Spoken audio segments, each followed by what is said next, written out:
دوستو بحری قزاق یا پائریٹس بیسیکلی سمندری ڈاکو ہوتے ہیں جو سمندر کے بیچوں بیچ اچانک کسی بحری جہاز پہ اٹیک کر دیتے ہیں اور اس بحری جہاز کو لوٹ لیتے ہیں۔ آج بھی شمالیہ کے سمندری علاقوں میں پائریٹس موجود ہیں۔ جہازوں میں سیکیورٹی وغیرہ کافی سخت ہو گئی ہے، لیکن آج سے 300 سال پہلے سمندر میں بحری قزاق کا ہونا نارمل سی بات تھی۔ اور دوستو تبھی ایک پائریٹ کی دہشت پوری دنیا میں پھیل گئی تھی اور اس کو سب لوگ بلیک بیئرڈ کہتے ہیں۔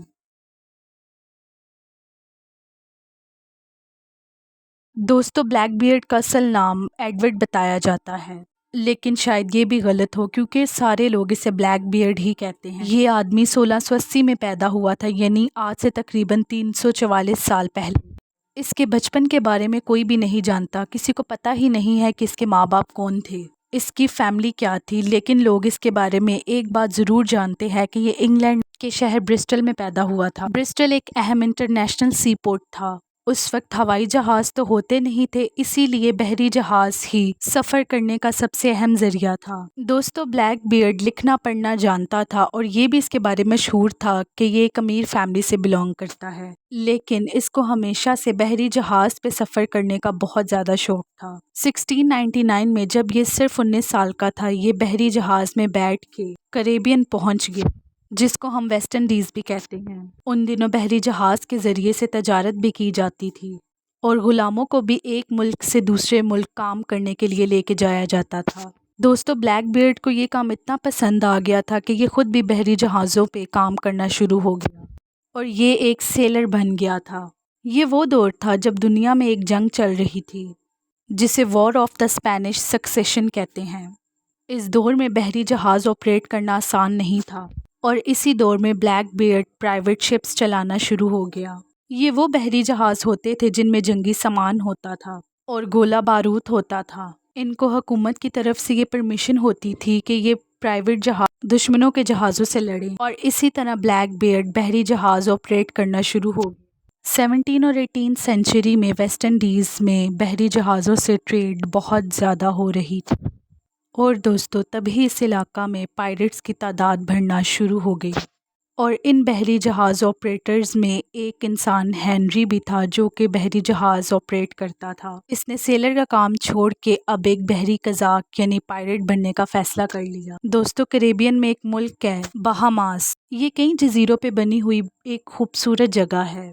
اس ملک میں ایک جزیرہ ہے جس کا نام نیو پروویڈنس ہے اور آج بہاماس کے 70% لوگ یہیں پہ رہتے ہیں، لیکن اس دور میں یہ جزیرہ بالکل ویران تھا۔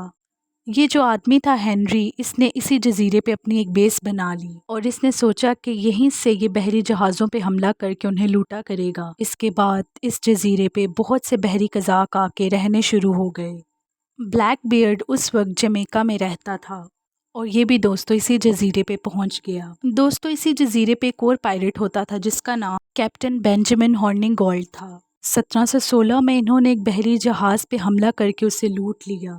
دوستو اس بحری جہاز میں اناج وغیرہ موجود تھا۔ اس کے بعد تو ان لوگوں نے سمندر میں ہی لوٹ مچا دی۔ ان لوگوں نے کئی بحری جہازوں کو لوٹ لیا تھا۔ بلیک بیئرڈ کے نیچے 70 لوگ کام کر رہے تھے۔ ان کے پاس 3 بحری جہاز موجود تھے جو کہ انہوں نے لوٹے تھے۔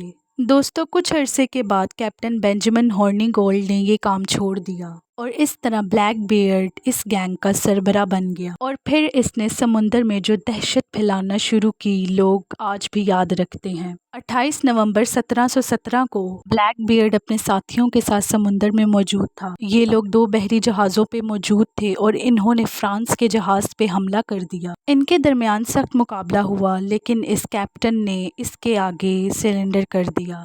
اس بحری جہاز میں غلاموں کو لے کے جایا جا رہا تھا، اس کا نام کانکورڈ تھا۔ کہتے ہیں کہ اس بحری جہاز پہ بہت زیادہ سونا بھی موجود تھا۔ بلیک بیئرڈ نے اس پہ قبضہ کر اسے اپنے کنٹرول میں لے لیا اور اندر موجود کچھ غلاموں کو اس نے اپنے گینگ میں شامل کر لیا۔ دوستو اس کے بعد بلیک بیئرڈ نے ایک اور بحری جہاز گریٹ ایلن پہ حملہ کر کے اسے بھی اپنے قبضہ میں کر لیا۔ یہ بغیر کسی خوف کے شپس پہ حملہ کر دیا کرتا تھا اور تبھی آہستہ آہستہ اس کی دہشت سمندر میں پھیل رہی تھی۔ اب اس کے انڈر 300 لوگ کام کر رہے تھے، یعنی پائریٹس کی ایک فوج بن چکی تھی، لوگ کہتے ہیں کہ بلیک بیئرڈ کے پاس سونا، چاندی اور زیورات کا بہت بڑا خزانہ جمع ہو چکا تھا۔ دوستو بلیک بیئرڈ کو بلیک بیئرڈ اس لیے کہتے ہیں کیونکہ اس کی داڑھی بہت زیادہ لمبی تھی، اس کا قد بھی بہت لمبا تھا۔ اسی دور میں اس کا نام بلیک بیئرڈ پڑ گیا کیونکہ کوئی اس کا نام تک نہیں جانتا تھا۔ کچھ لوگ کہتے ہیں کہ بلیک بیئرڈ کی آنکھیں ایسے تھیں کہ اسے دیکھ کے ہی کچھ لوگوں کو خوف آ جاتا تھا۔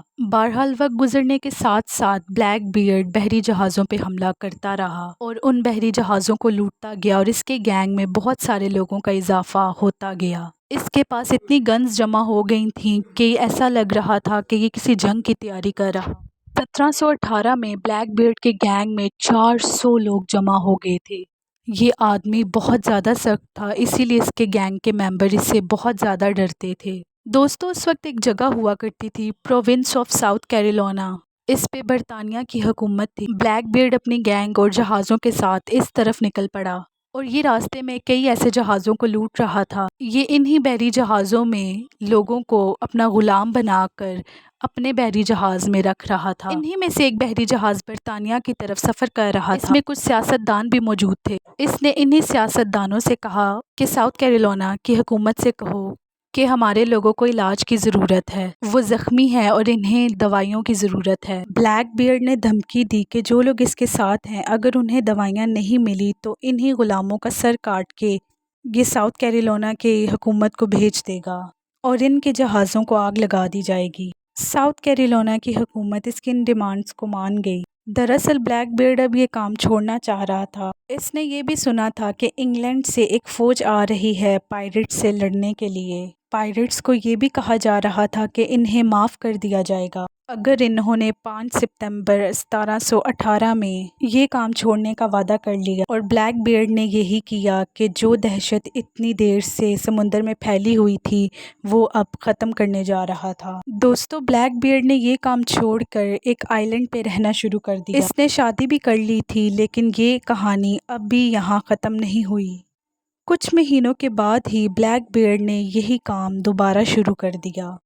اس بار یہ سمندر کے ایک علاقے ڈیلویر بیئر میں بحری جہازوں کو لوٹنا شروع کر دیا۔ یہ جگہ آج امریکہ میں موجود ہے۔ اس نے 2 فریش بحری جہاز لوٹ لیے۔ اس نے ان بحری جہازوں سے چینی وغیرہ لوٹی تھی۔ اس نے وہاں کی حکومت کو اچھی بھلی رشوت بھی دے دی چینی کی شکل میں۔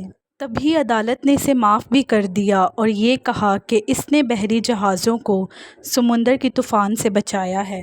لیکن اب دوستو بلیک بیئرڈ کا آخری وقت آنے والا تھا۔ اصل میں اس دور میں ورجینیا کا گورنر الیگزینڈر اسپوٹسوڈز نامی آدمی تھا۔ یہ بحری قزاقوں کو ختم کرنا چاہتا تھا۔ اس نے ایک فوج بھی تیار کی تھی جس میں برٹش نیوی کے فوجی موجود تھے۔ یہ فوج اس نے بلیک بیئرڈ کا مقابلہ کرنے کے لیے بھیج دی۔ یہ نومبر 1718 کا معاملہ تھا۔ بلیک بیئرڈ نے جب بیچ میں یہ کام چھوڑ دیا تھا تو اس کے ساتھی یہاں وہاں چلے گئے تھے، اس لیے اس کے پاس ابھی 20 سے 25 لوگ ہی موجود تھے۔ اب یہ پہلے والا طاقتور بلیک بیئرڈ نہیں تھا۔ دوستو یہ فوجی جب اس کے قریب پہنچے تو بلیک بیئرڈ سے ان کی لڑائی شروع ہو گئی۔ گولہ بارود، تلوار، ہر چیزوں سے ان کی لڑائی ہو رہی تھی۔ اسی لڑائی میں بلیک بیئرڈ کو 5-6 گولیاں لگیں اور 20 دفعہ تلوار کے وار لگے۔ بلیک بیئرڈ کا سر بھی اس کے تن سے جدا کر دیا گیا۔ اس کے سر کو یہ فوجی اپنے بحری جہاز کے اوپر لگا کے لے گئے تاکہ دوسرے پائریٹس کو ایک وارننگ دے دی جائے۔ تو اس طرح دوستو بلیک بیئرڈ کا تاریخ سے خاتمہ ہو گیا اور اسے مار دیا گیا، اور اس طرح بلیک بیئرڈ کا اینڈ ہو گیا۔